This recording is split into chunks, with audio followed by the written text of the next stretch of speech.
Dust motes danced in the faint sunlight that pierced the gloom. Mac ran a hand along a dusty banister, the decay of the mansion mirroring a certain hollowness within him. Each footstep echoed in the cavernous space, a constant reminder of his isolation. He had sought solace in the sprawling emptiness of the old house, a refuge from a world that had grown too loud, too fast. Yet, silence had a way of amplifying the echoes of the past, the whispers of what was lost. The mansion was a labyrinth of shadows and secrets. Rooms lay undisturbed for decades, their former occupants long gone, their stories imprinted on the very air. He wandered through the echoing hallways, his footsteps the only sound disturbing the stillness. It was in this oppressive solitude that Mac stumbled upon a forgotten hallway, a place seemingly untouched by time.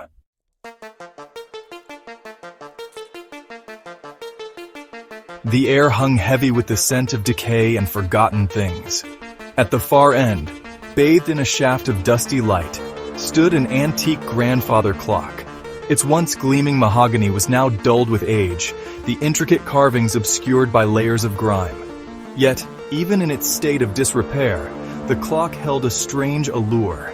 Its face, framed by tarnished gold, bore Roman numerals that seemed to stare back at him. The hands of the clock were frozen in place, forever marking the hour of 3 a.m. This detail, seemingly insignificant, sent a shiver down Mac's spine. It was as if time itself had stopped within this forgotten corner of the mansion. He was drawn to it, compelled by a morbid curiosity. The clock at 3 a.m. seemed to mock him with its silence, a silence that whispered of things unseen, of shadows lurking just beyond the veil of reality.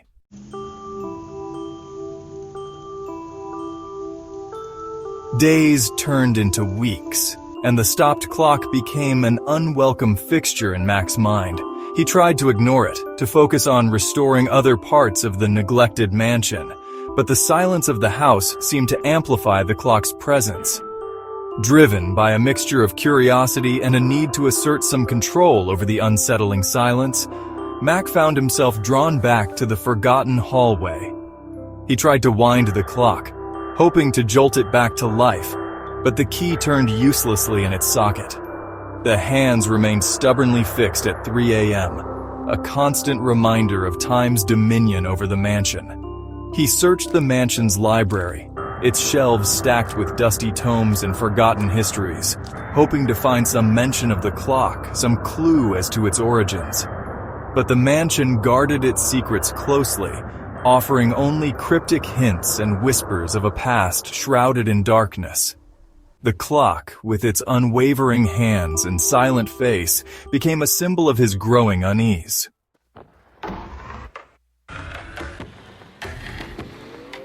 One night, unable to sleep, Mac found himself drawn back to the hallway.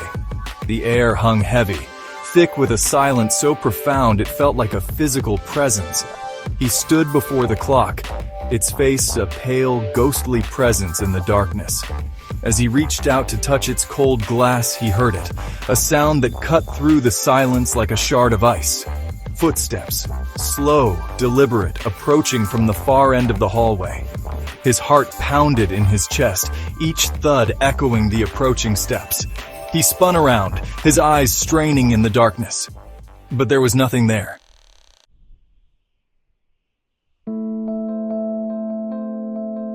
The next day, Mac tried to dismiss the experience as a product of fatigue and stress. He threw himself into the task of restoring the mansion, hoping that physical labor would quiet the unsettling thoughts that plagued him. But the clock, a constant presence in his mind, ticked away the hours with an almost mocking indifference. As the days passed, the footsteps returned. Each night, as he lay in bed, listening to the silence of the house, he would hear them, slow, deliberate, coming closer. The sound was always the same, heavy, measured, and undeniably human. Panic gnawed at the edges of his composure, threatening to consume him.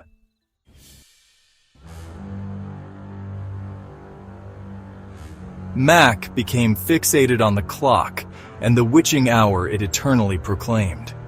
He researched the history of antique clocks, delving into dusty tomes and obscure websites, desperate to find a rational explanation for the footsteps and the growing sense of dread that permeated the mansion. He learned of the folklore surrounding 3 a.m., the devil's hour, when the veil between the living and the dead was said to be thinnest. But knowledge offered little comfort.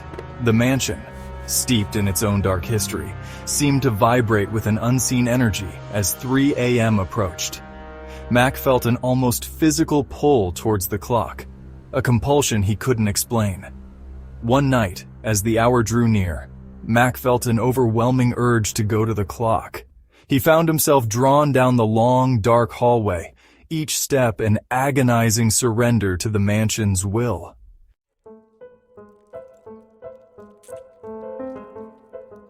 A whisper, barely audible, cut through the silence. Mac froze, his breath catching in his throat. It was not the sound of footsteps this time, but something far more unsettling. A voice, raspy and weak, seemed to emanate from the clock itself. He leaned closer, straining to hear, his blood running cold. "Jeremiah," the voice whispered, the name echoing strangely in the stillness. Mac felt a surge of terror mixed with a strange sense of recognition. He couldn't place the name, but it stirred something deep within him, a primal fear he couldn't quite grasp.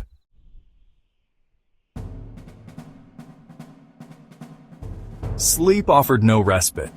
Mac was plagued by nightmares, visions of the clock face contorting into a grotesque visage, its hands pointing accusingly at him. He would wake in a cold sweat, the name Jeremiah echoing in his mind, a chilling mantra that followed him into his waking hours. The footsteps grew bolder, no longer content to remain in the shadows. They scraped against the wooden floors just outside his bedroom door, a constant reminder that he was not alone. The shadows in the mansion seemed to deepen, taking on shapes that flickered at the edge of his vision. The mansion, once a refuge, had become a prison, its walls closing in on him. He felt a presence watching him, felt its cold, unseen eyes boring into his back.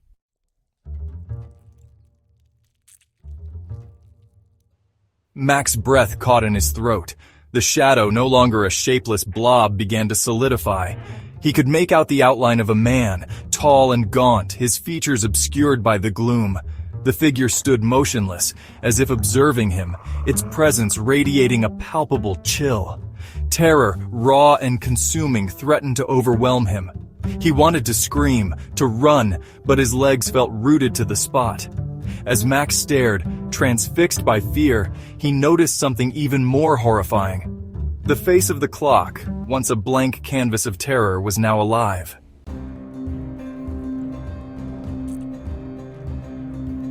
Mac tried to break free from the paralysis that gripped him.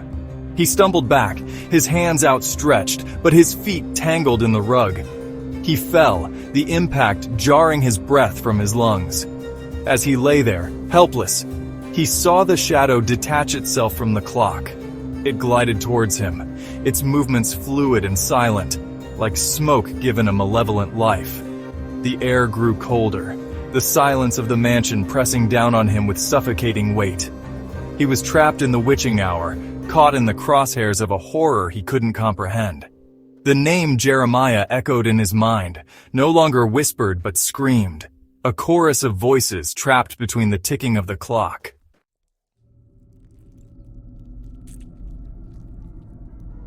Just when the shadow reached him, its cold, spectral hand outstretched, the clock chimed. The sound, deep and resonant, reverberated through the mansion, shaking its very foundations. Mac flinched, shielding his eyes, but it was too late. The chime seemed to shatter something in the air, the walls around him rippling like water. The shadow froze, its form flickering as if caught in a sudden wind. Mac, his ears ringing, watched in disbelief as the clock face contorted, the numerals melting like wax. The light intensified, engulfing the hallway in a blinding white blast. Mac cried out, shielding his eyes, the name Jeremiah ripped from his throat in a silent scream.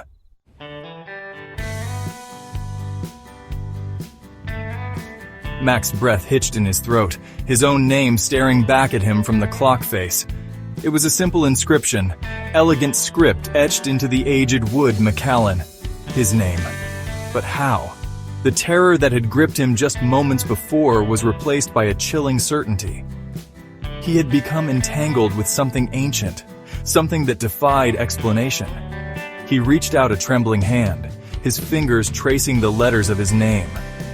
The wood was cold beneath his touch, yet he couldn't shake the feeling that he had just touched something profoundly wrong.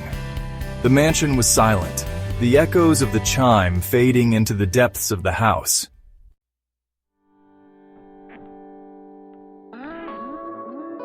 Max stumbled back from the clock, a surge of adrenaline giving him a burst of strength. He had to get help, to tell someone what he had seen, what he had heard. Surely someone would believe him, would help him escape the nightmare that had ensnared him.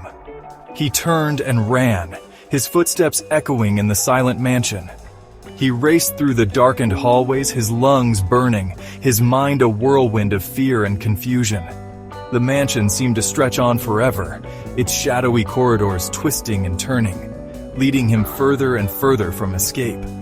He burst through the front doors, the cool night air hitting him like a slap.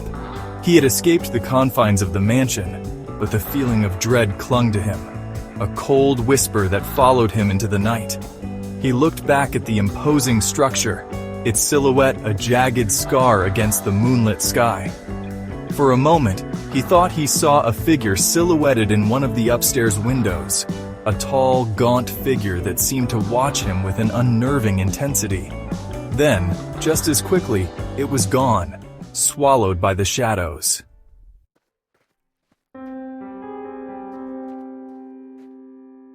Max stumbled away from the mansion, his chest heaving, his mind racing.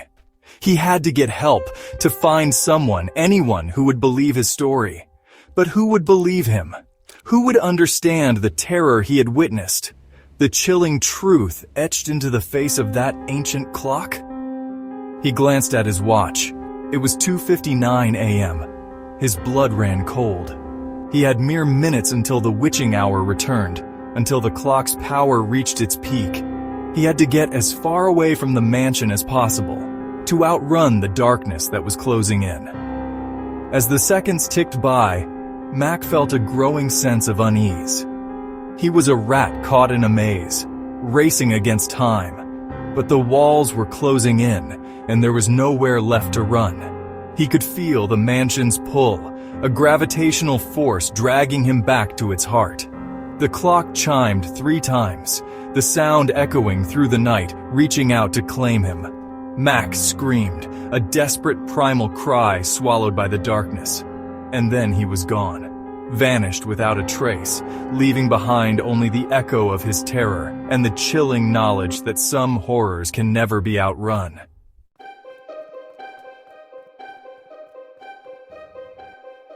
Dawn painted the sky with hues of gray and purple, but the air remained thick with a silence that spoke volumes. The mansion stood impassive, a monolith of stone and secrets. The old grandfather clock, its face wiped clean of Mac's name, stood as a silent sentinel. The hands, frozen at 3 a.m., mocked the passage of time. Had Mac ever truly escaped, or become another ghost in its history? The clock offered no answers, its silence a testament to the mysteries it held. Was it a conduit to another realm, where time had no meaning, or a catalyst, amplifying the darkness within the human heart? The mansion, with its labyrinthine hallways, remained an enigma. Some doors are not meant to be opened, some secrets best left buried. Within its walls, the past refused to die, tethered to a clock that refused to chime. The world outside continued to spin, oblivious to the horrors within. For those who knew its secrets, the haunted clock and the witching hour would forever linger.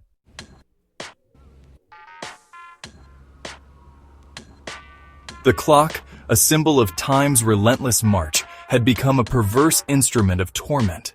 It had swallowed Mac whole, erasing him from existence, replacing his name with another unfortunate soul caught in its web. Was there a pattern to its madness, a rhyme or reason to its selection?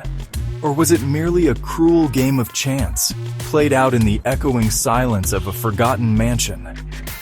The question hung in the air, heavy and unanswered, much like the dust motes that danced in the pale light filtering through the mansion's grimy windows. The clock ticked on, its mechanism a metronome counting down the seconds until its next victim would succumb to the witching hour's allure. The mansion held its secrets close, a silent guardian of the darkness that resided within its walls. It stood as a testament to the fragility of the human psyche, a stark reminder that some boundaries are not meant to be crossed, some mysteries best left unexplored. And as the world outside moved on, oblivious to the horrors that unfolded within, the grandfather clock continued its silent vigil, its hands forever frozen at 3 a.m., a chilling monument to time's cruel and unrelenting jest.